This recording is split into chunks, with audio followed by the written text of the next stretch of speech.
Good afternoon. Good afternoon.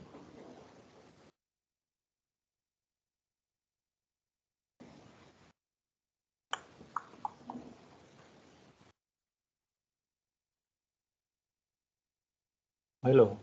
Hello. Hello.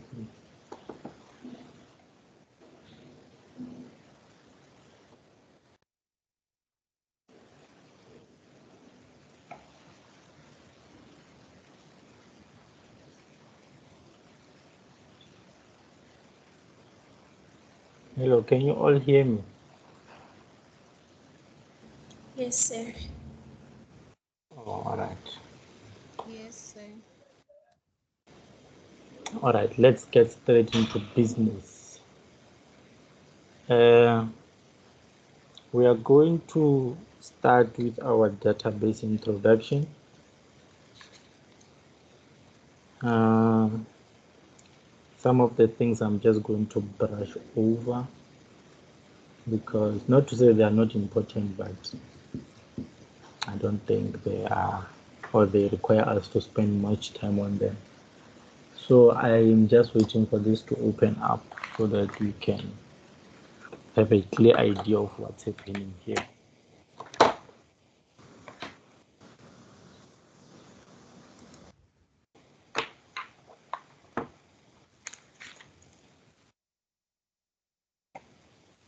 Please excuse this machine. Hey, it has been working today, so what is this now? What is this?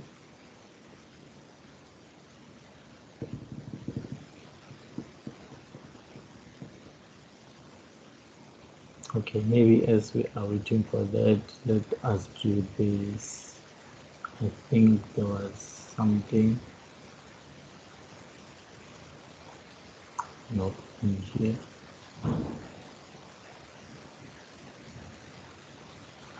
Okay.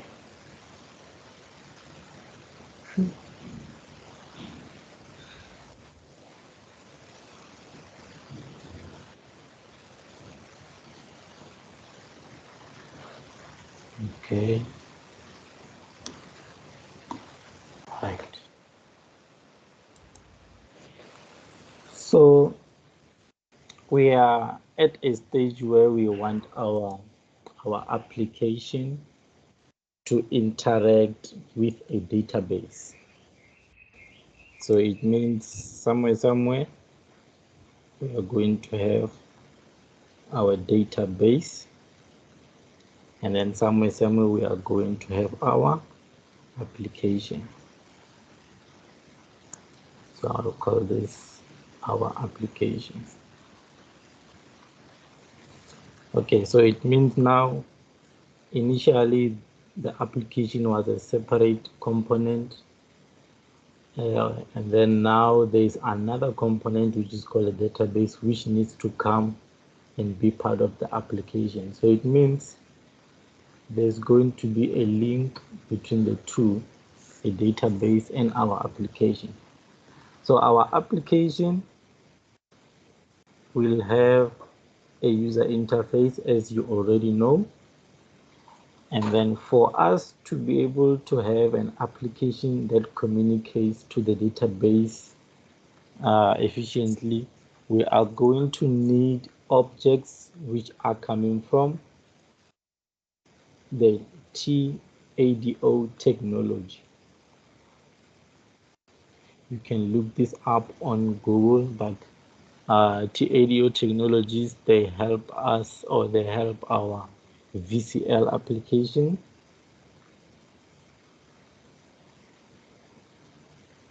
communicate with external database.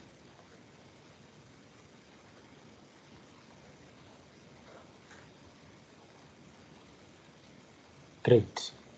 So this means that our applications, or actually no, our databases could either be in a remote area, meaning probably in a cloud somewhere, or they can be local. So in this module, we are going to be focusing on the local part of our database, meaning our database will have to be stored somewhere on our machines. stored on local PCs or machines, whichever word you want to use there. So now the type of database which we will be using a Microsoft Access database solely because somewhere in your first year or foundation, those who did foundation, you were exposed to MS Access and you probably know your way around it. So that is why we have chosen MS Access as our database which we'll be using. So now these TADO technologies, they are part of our application. If I remember correctly, ADO stands for, is it a question?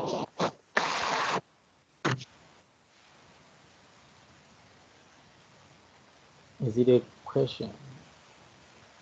Okay. So the ADO usually, if I remember correctly, it was something about active. Just look it up on Google. Look it up on Google. I will not ask you what it means, even in the web test, because I also do not know.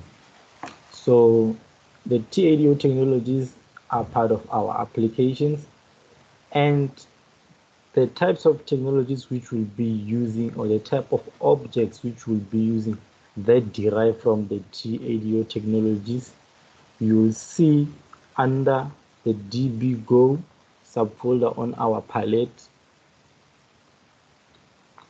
There's an expandable structure called DBGO, and inside we will be working with objects like TADO connection. We are also going to be looking at a TADO dataset, and this one particularly is not under the DBGO, but we will also be looking at a T data source, and then this one also is not part of the DBGO, but we will also be using it, is a database grid, which will help us view the results from our database. Now, there are other additional components which we are also going to use, such as TADO query, which we will get into at a later stage. And there's also a TADO command. Now, do not worry about all of this. We will individually get into each component, break it down, and explain it thoroughly. But all in all, these are all the components that you will be exposed to prior to writing your summative assessment. Now, with that being said, in this session, we are obviously going to look at the connection. We are obviously going to look at the data set, and we are also going to look at the data source, because these two go hand in hand. And then we are also going to look at the database grid. Now, let's come back to this little ugly diagram which I drew here. Now, we said we have an application which has a user interface, and now we want to connect a database, or it could be a database server where our database resides. Now, for us to successfully connect our database to our application, we will need a connection. We will need a connection. So we'll have the first one there, which will be our ADO connections. Now, this connection is the one that will initiate the connectivity between our application and the database. Now, once that is sorted, it means that once our connection is initialized successfully, it means now we are able to retrieve information from our database. Now, that information, as we retrieve it, it should be stored inside a component called ADO data set. I will show you why information or data needs to be stored in a data set. All right. But now, looking at this diagram, you can see for us to get to the UI, the user interface, we cannot directly have results in a data set be directly displayed to the UI. And in this case, our UI, ladies and gentlemen, it represents the DB grid because that is where we are going to be seeing our results. So you can see there's still a gap between our UI, the database grid, as well as the information that we will have at that moment. That's where now this guy, the data source, comes in. So now the data source, if I could maybe write it, you can see, I will say data source. Now, if we follow this, it means initially there's going to be a connection to our database file using an ADO connection component. Now from here, this component, we will have to go to the dataset because obviously if we are connected to a database, we need to perform some queries. We need to retrieve some information from the database. That information, when it comes, it needs to be stored via the dataset. So it means now when we have information in a dataset and we want it to be displayed on the form, we are going to need this guy who is going to act as the intermediator between the user interface and the dataset. So for information to be displayed on our form, first we need to have a dataset. I will show you why we need to have this, because once we have information in our dataset, it is impossible for us to connect that information to the database grid directly because the ADO dataset component does not have the property data source, which is required by this guy to be able to display information. So this guy displays information using a data source property. So this guy displays info using data source property, of which the dataset does not have. That is why we need to involve a data source in our, I'll call this an architecture, in our architecture. We need to have this data source because this data source has a dataset property on it, meaning it's able to say, okay, I am a data source. I am capable of holding whatever data that will be coming from a data set, right? So once it is able to receive information from a data set, it is now going to say, I am a data source holding information coming from a particular data set, and I can directly send the information to my database grid. All in all, this is the architecture that should always run or should always be placed in your mind when you are dealing with these TADO components. Up to so far, are we okay before we go over to the or to C++ builder and put all of this into practice? Are we fine? We are fine, sir. Awesome. So let's go over this side. Sir, Yeah, what does the UI stand for? there. UI. Oh, user interface. User Oh, interface. Yeah, okay, sir. that is our form. Ne? The user interface is our form. user interface, which is our form. Great. So now let's head over to C++ Builder and let us try to come up with all of that architecture and put it into play. So number one, obviously we are going to need a database. I should have it somewhere. Okay, maybe in here as well. So I have a database here, and then I'm going to save it right here on the C drive.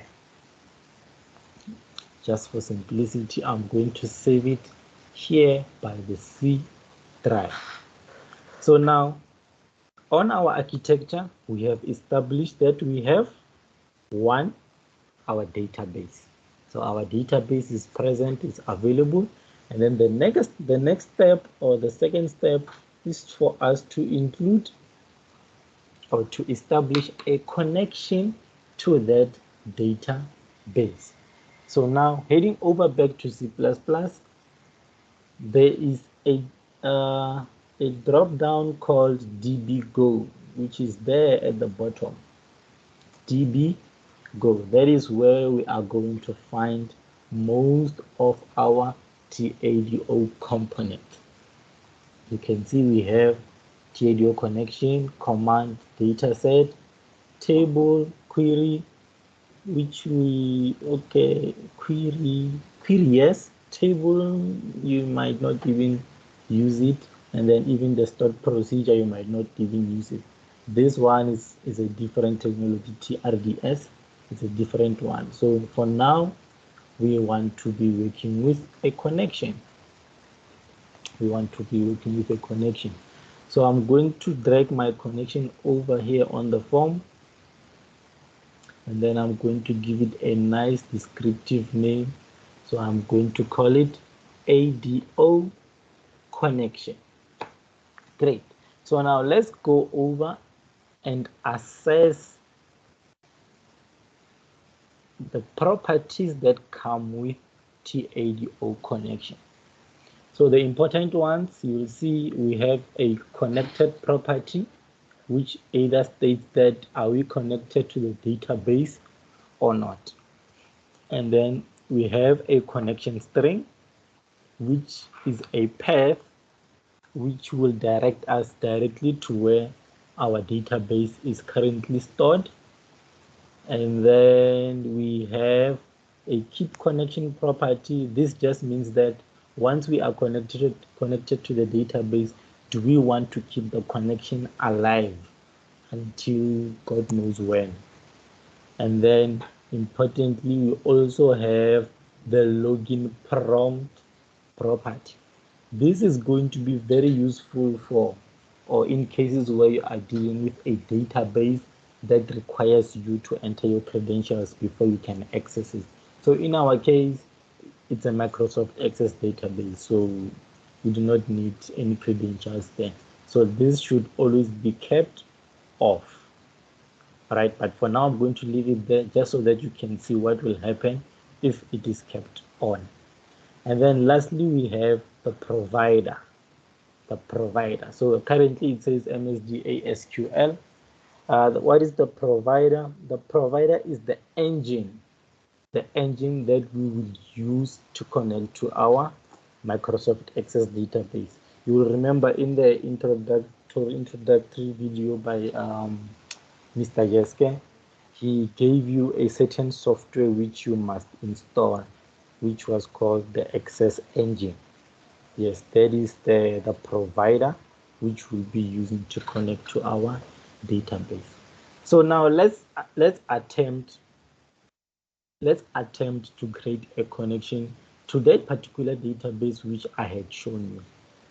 So now on the connection string property, we are going to click on these three arrows, or you can just double click there, and then this nice pop-up dialog is going to come up. So we are going to say we want to use a connection string which we are going to build,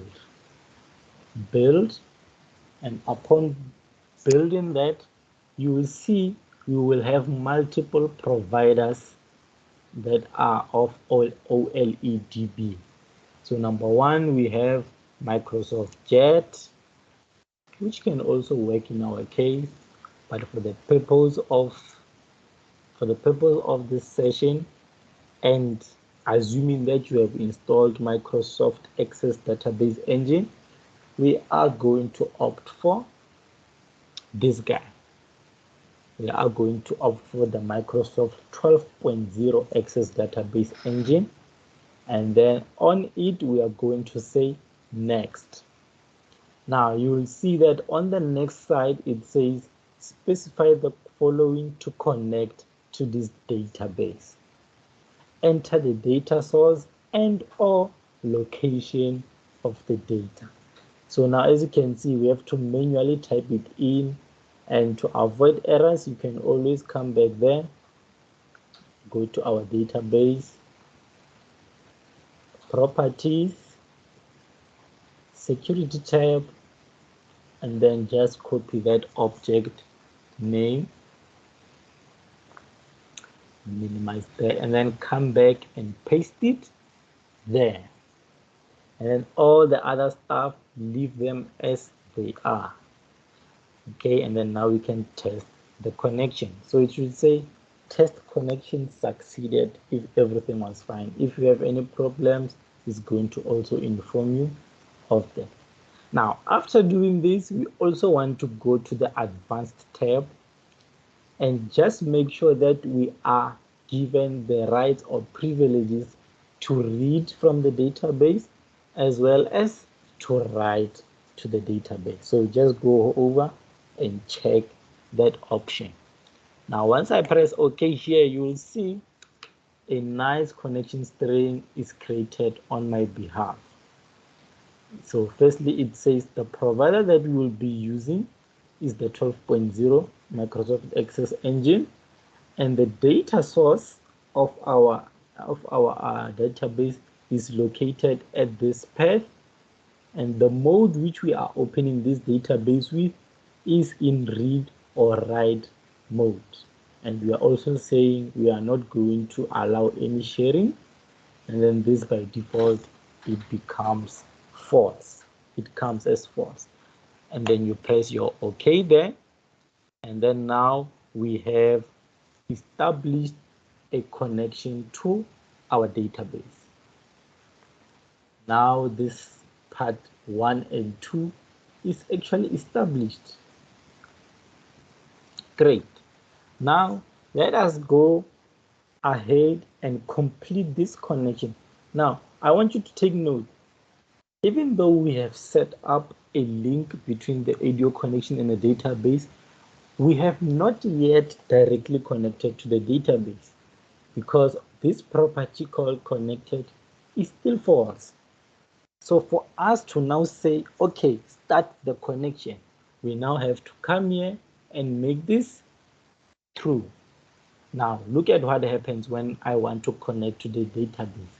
Something pops up there. It says database login.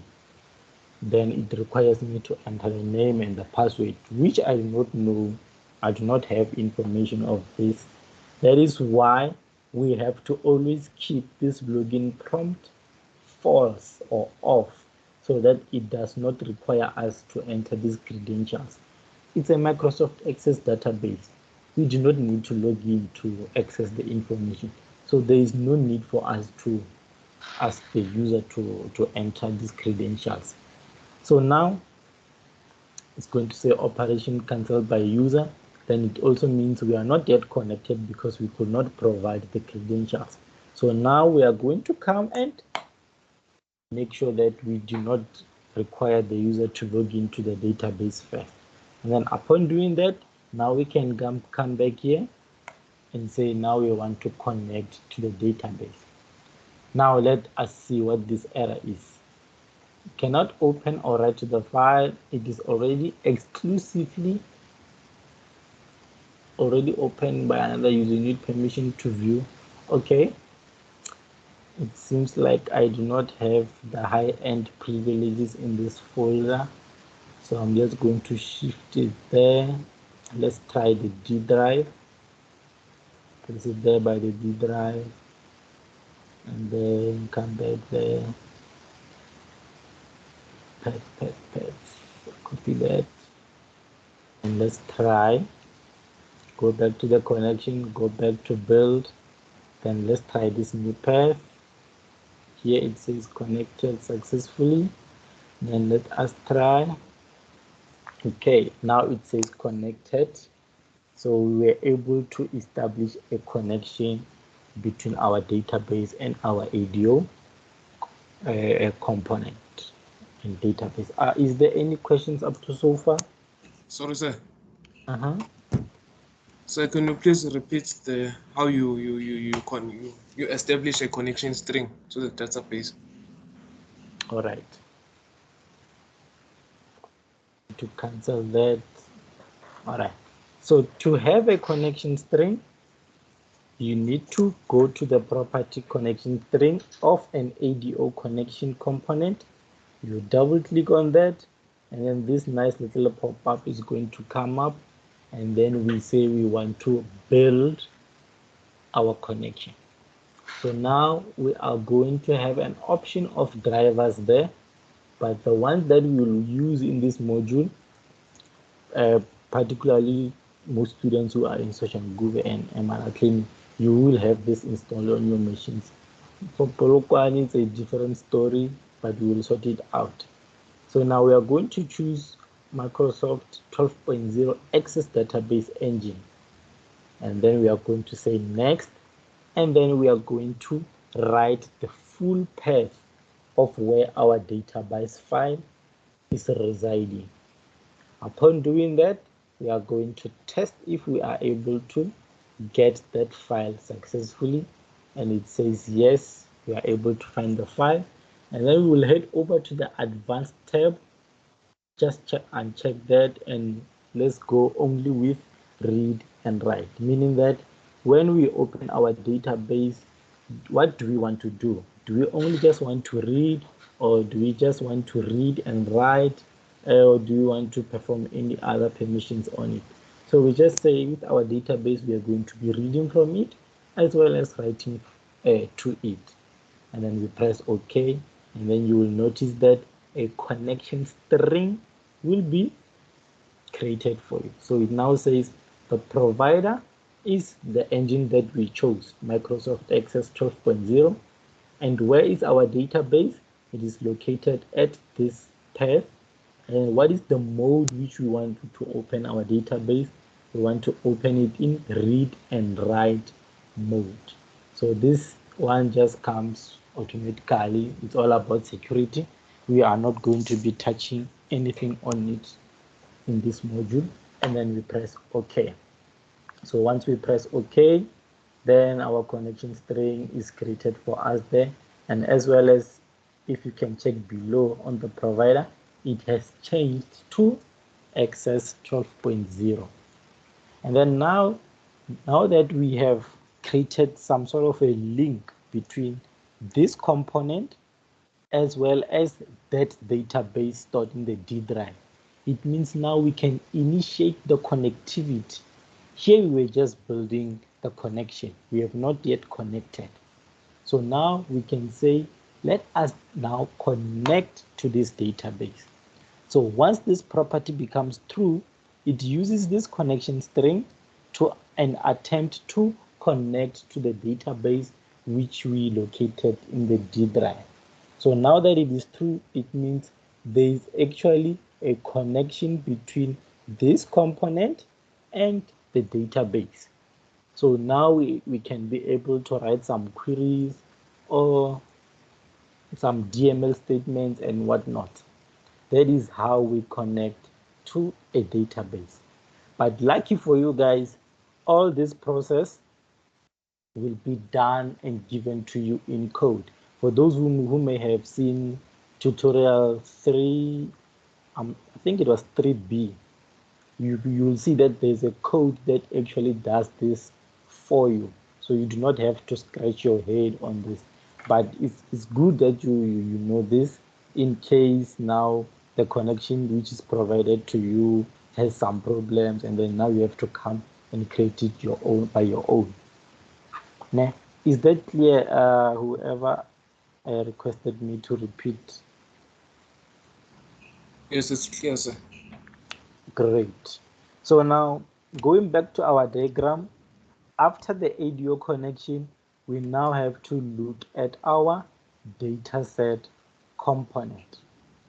So we are going to go back to the the DB and then look for a dataset, and then we find our dataset, we drag it on the form, and then let's start by giving this a nice name. So I'll say ADO dataset 1, just for simplicity, dataset 1. So let's go ahead and look at the important properties of this dataset. So now the first property that we have is active, which by default is false. What does active say? First, I actually want to show you something very, very important. I may not have explained it properly during my drawing, but yeah. Okay, let's look at this. What is a data set? A data set represents data retrieved from a particular data store. A data set represents data retrieved from a particular data store. What does this mean? Now, you'll remember, or let me give an example using what's the DSO 2380. When you write your select statement, you say select all from a particular table, you get a whole bunch of results. Those results, we refer to them as data set. It is a set of data. It is a set of data. So now this component will be responsible for holding that set of data. Is that clear to everyone? Always remember, a data. Sir, can I see the definition again? Sorry, sir. Can I Pardon? see the definition again? The definition.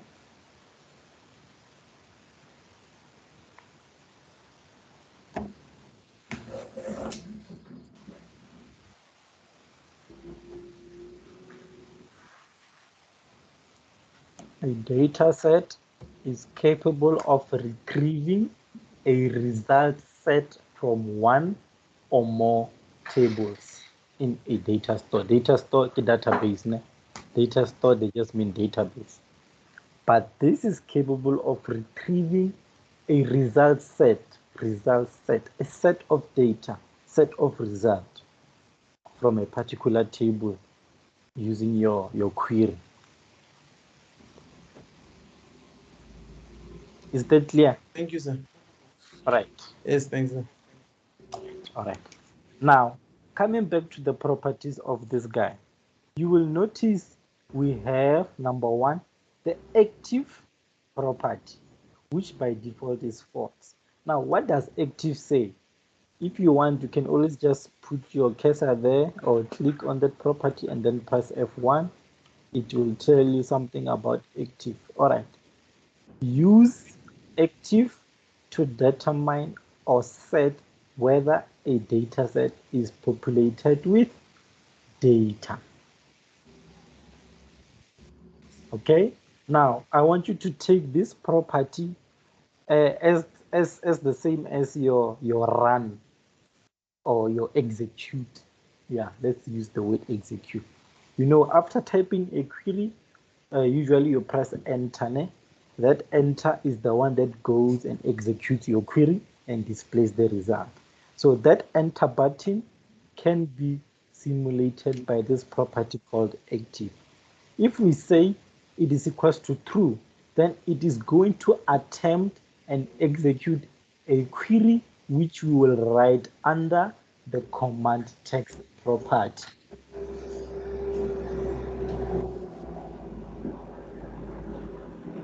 Which brings me into this property as well, command text.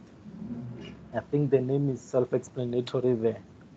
Command text means write the text here, which will serve as a command to the table that you want, a query. Basically, this is a query. So we can come here and write a simple query like select all from rangers, for example. Select all from rangers. This will form part of our command text. Now, other things like command type, I do not want to show you this, but it's basically saying choose how you want to write your command text. For example, you can see we have a command table. If we choose this option, then we're no longer going to say select all from rangers. Rather, we are just going to specify the name of the table which we want to select from. We only do this if we are saying our command type should be in the form of a table. Okay, but now I want us to stick to text because this is what we are going to be using most of the time. So we are going to write our query in full to say select all from rangers. Now our query is there. Our query is happy. It's complete, and then there is another property there called max records. This one we just use it if we want to limit the results in our query. So for example, let's just say we want to retrieve everything, but we only want to display, let's say, maybe 10 records. So this is where you can limit the result of your query. And then there are parameters there. We will get into this probably at a later stage if we still have time, or maybe tomorrow. But for now, let's focus on the active command text, and then most importantly, a connection. As you can see, it is in red, a connection. So we cannot select from a particular table if we have not established a connection. Now you'll remember that a connection was established using the ADO connection component. Now we can say from that component which established the connection, let us also give it to our data set. Did you catch that? No, sir. Yes, sir. Okay, I was saying we have a select statement there. And even if we try and execute this, I am certain we might get some errors. Exactly. Look at that. It says missing connection or connection string. What does this mean? It means for our data set to execute queries successfully, they also need to be connected to the database. So now we can't be going through each individual data set and repeating this step again and again and again. No, we know that that step was done inside this component. Therefore, all we have to do is tell the data set to get the connection from the connection component, which we set up earlier on. Did you catch that?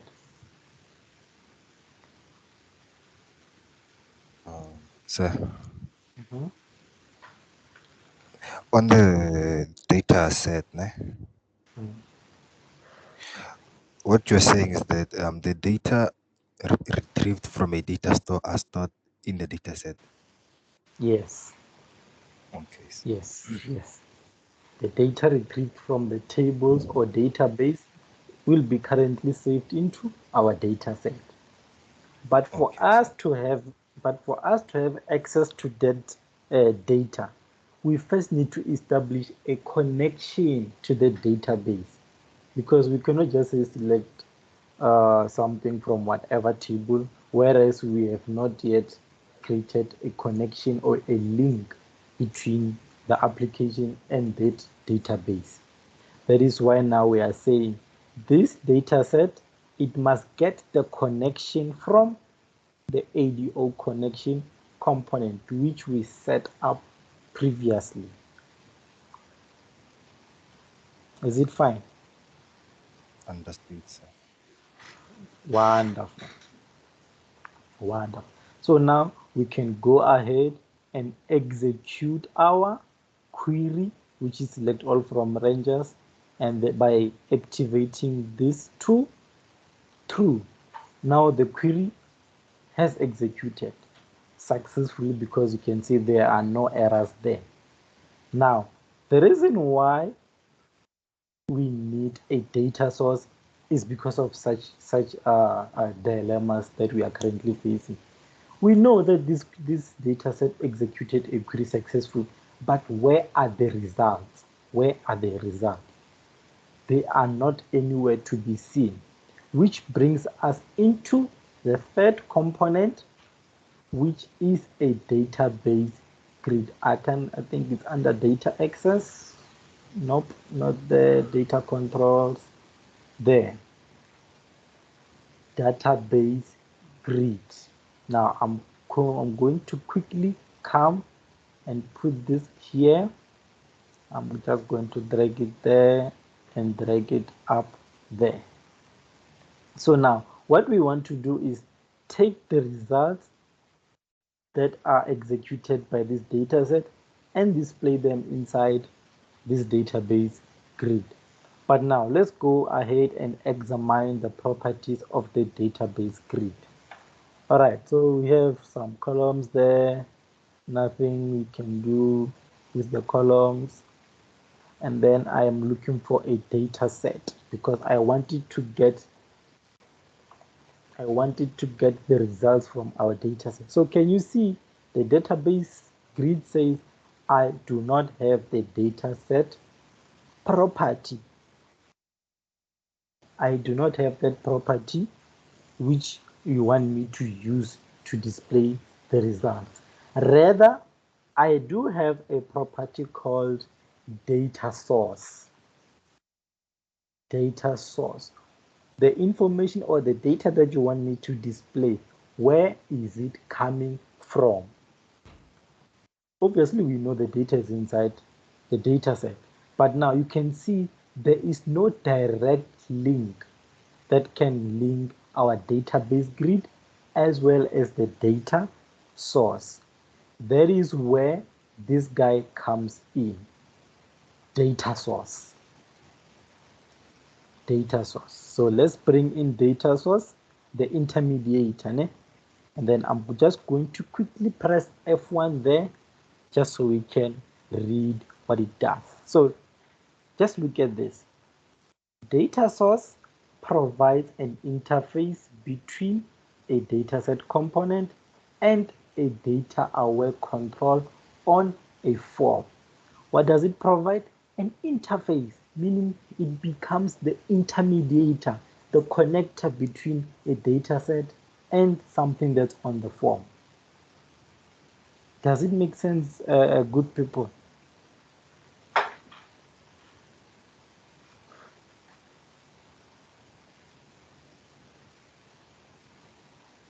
Does it make sense?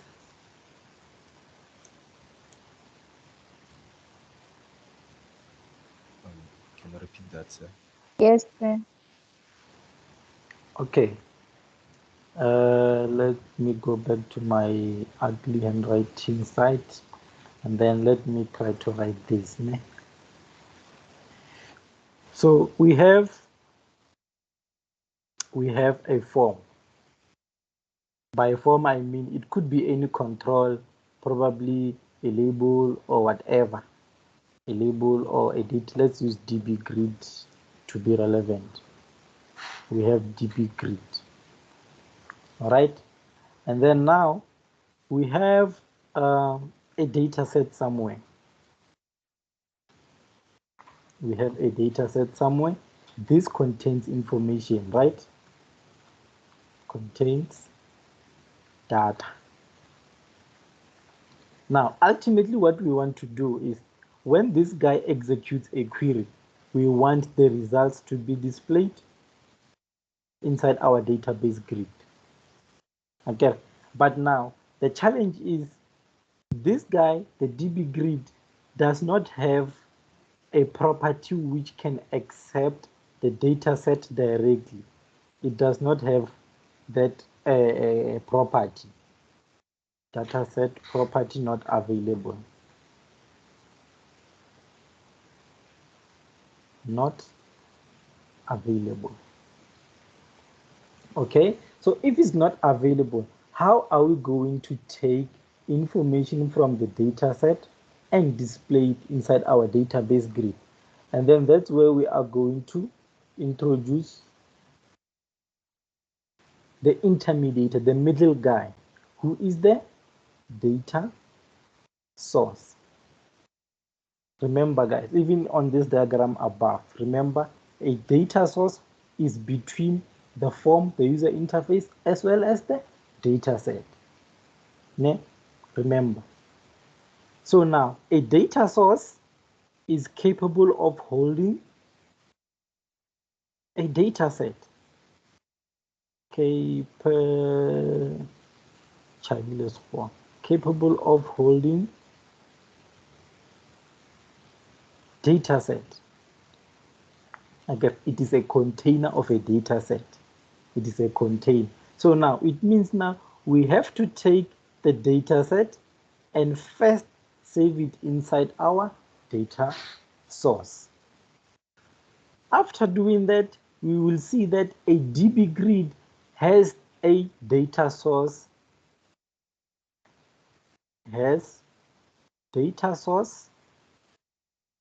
property.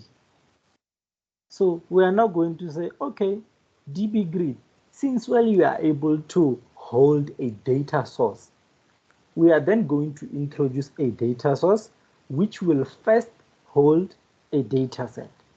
And then once it is done holding a data set, we are now going to say, okay, DB grid, you can get that source of data from the data source.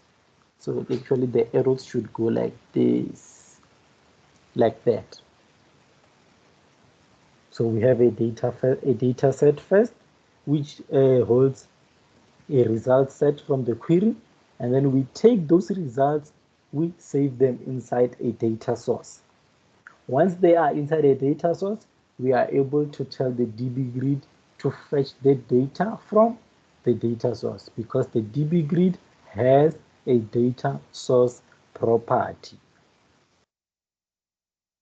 Is it clear? Yes. Wonderful. So now let's look at this data source quickly. I'll just call it data source 1, DS1. So let's quickly go and examine the properties. So already you can see it's limited in terms of properties because it does not do a lot of work. All it's going to do is just save the data coming from a particular data set. You can see we have a property called data set there, and then I'm going to say, okay, get that set of data from ADO DS1, which is what? My data set, which is holding what? A select all from a particular table. So once I do that, it means the information that is in here, it is also again in here. Okay, wonderful. So you'll notice it does not need any connections because you'll see it only takes information from a particular data set of which that particular data set would have been connected to a database via the ADO connection. Now, for us now it's going to be simpler to display the results inside this guy because this guy had said, look, if you want me to display something, give me the source or the data source where I should get the information to display. And then now if we go to the data source property, you will see that we are able to retrieve DS1. And what does DS1 hold? It holds information coming from the data set. Okay, so let's quickly choose DS1 there and notice what will happen on the form. Now, as you can see, data is being displayed nicely for us inside our database grid. Any questions, ladies and gentlemen?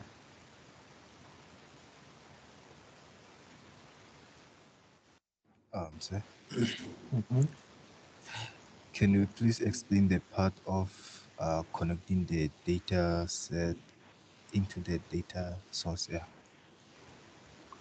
Okay. Now, the reason why we have to connect a data source to a data set, it is because components on the form, such as a DB grid and other ones which are found in here, this you see all these components, the navigator, the DB text, for them to be able to display something that's coming from the database, they will need a data source. They do not have, if I can just quickly put one there, just for explanation purposes, DB text 1. You will see it does not have the data set property, meaning it cannot directly go to the data set and display something from it. That is why we need this middleman. Call this the middleman. If there's something that's in your data set and you want it displayed on the form, you will need this middleman. This middleman, all he has to do is take the same information contained in the data set and save it in himself. How can I practically put this? Intermediator. Okay, I'm sorry for this example. Some of Sir, you I think I may get you. not. You get me? Okay, but anyway, let me just give you this example. Yeah, I'm sorry get if you are not religious or whatever, but now let's take it like this. This is you. This is you, right? This is Jesus. I'm sorry for this example if some are going to get offended, but this is you, the component on the form which is going to display information. This is you, an individual, and then this is Jesus, and then this is God, right? So you might have heard that Jesus is the only intermediator between us and God. Ne? So if we want something from God, we have to ask it in the name of Jesus. So that is why it is important for us to have a data source, because we cannot directly skip Jesus and speak to God. I know logically we can do that, but according to the Bible, it says He is the only intermediator between us and God. So if we want something from God, we have to ask it in His name. I'm preaching now, but anyway, if this is the case, it means for us to have information coming from God, we need this middleman, the intermediator. We need Jesus. So in our case, the data source will have direct access to information from the data set. So Jesus will have direct information from God. And then once he has that information, we can go to Jesus now to say, Jesus, give me 1, 2, 3, 1, 2, 3, and 1, 2, 3. And that is possible because at that time, Jesus will have acquired that information directly from God. I hope this example is clearer than crystal. But that is what is happening around here. For a component on the form to have information from the database, it has to go through the data source component. The data source component has to acquire that information first from the data set. Yes, that is a preach my lecture, please. Yes, that is what is happening in terms of connectivity, data set, data source, and a control on the form that can help us to display information. Are there any questions pertaining to what we have done today?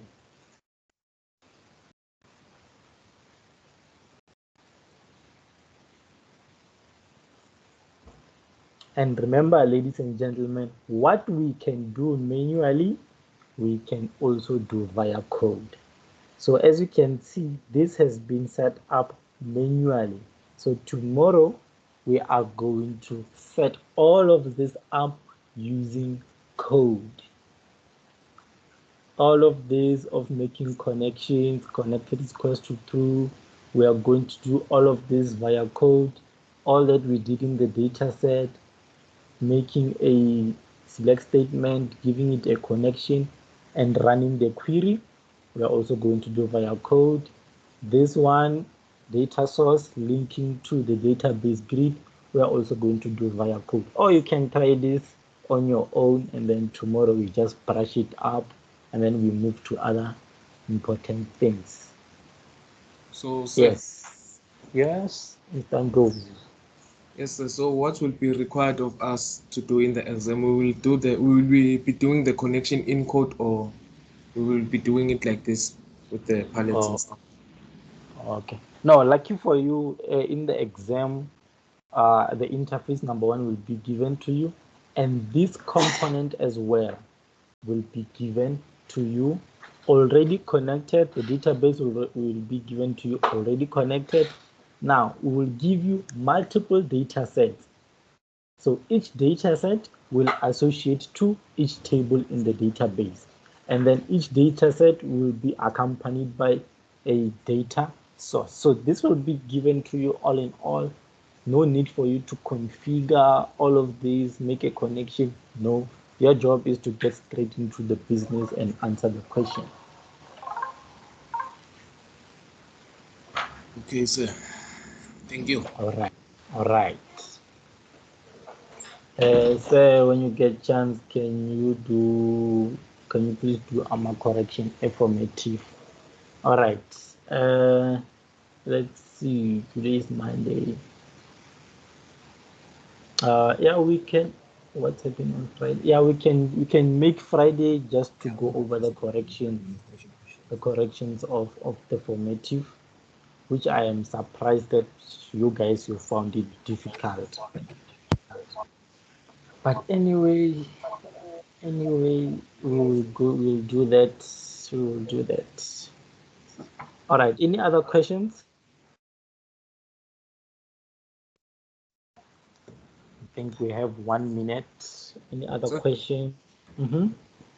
sir, when we use ADO connection, will we be able to connect to multiple databases, or we will connect to only one database?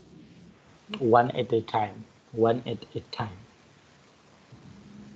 Okay, sir. All right. If I can just ask Mr. Nlo, multiple database, what will you be doing there? No, sir, I was just asking if maybe we could connect to maybe one database, maybe the Kruger and maybe the vaccination data, for instance, maybe two or something. No, it can only be one at a time. So you are going to connect to the Kruger, you do whatever you want, and then at a later stage you can come connect to a different one. Okay, sir. Yeah. Thank you. All right. All right.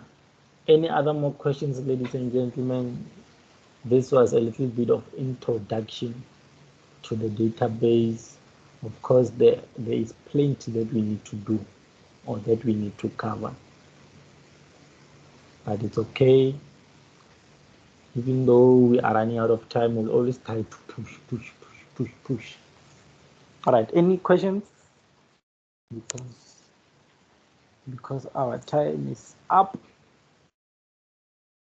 Questions, comments, anything you want to say?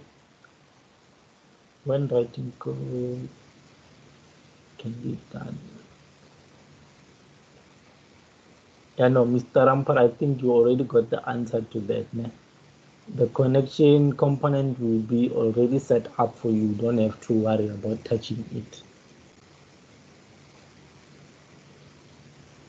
All right, no questions. So I'm going to stop the recording.